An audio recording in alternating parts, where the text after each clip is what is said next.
పేదవాడి ఆత్మ గౌరవానికి చిహ్నంగా ఉండే ఇందిరమ్మ ఇల్లు ఇవ్వటమే ఈ ప్రభుత్వం యొక్క లక్ష్యం. ఇళ్ల విషయంలో కూడా మొండిగోడల వరకు కట్టామని, స్లాబ్ వరకే కట్టామని, స్లాబ్ వేయలేకపోయామని అనేక సమస్యల గురించి చెప్పారు. వచ్చే ఇయ్యబోయే దాంట్లో దానికి కూడా పరిష్కారం కనుగోబోతున్నాం. దానికి కూడా పరిష్కారం, శాశ్వత పరిష్కారం చూపించబోతున్నాం. అదే రకంగా కొన్ని దశాబ్దాల నుంచి కొన్ని గ్రామాలు చెప్పారు భూములు సాగులో ఉన్నారు, కానీ వారికి పట్టాలు లేక చిన్న చిన్న కారణాల చేత 40 సంవత్సరాలు 50 సంవత్సరాల నుంచి భూమి అయితే సాగు చేస్తున్నారు, దానికి డాక్యుమెంటు పాస్బుక్ లేదు.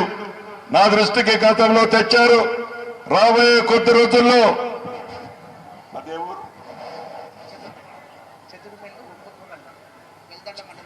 వెల్దండ మండలంలో 2 గ్రామాలు ఉన్నాయి, ఉప్పకండ్ల, చతురవెల్లి.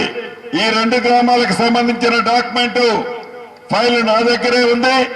రాబోయే కొద్ది రోజుల్లో దాన్ని కూడా ఆ రైతులకి భవిష్యత్తులో ఇబ్బంది లేకుండా ఉండే విధంగా శాశ్వత పరిష్కారం కూడా చూపిస్తామని ఈ వేదిక ద్వారా మీ అందరికీ తెలుపుతూ, మరొక్కసారి ఇంత పెద్ద ఎత్తున ఇక్కడికి వచ్చేసిన నా కుటుంబ సభ్యులందరికీ శిరస్సు వంచి అభినందనలు, కృతజ్ఞతలు తెలుపుతూ సెలవు తీసుకుంటున్నాను.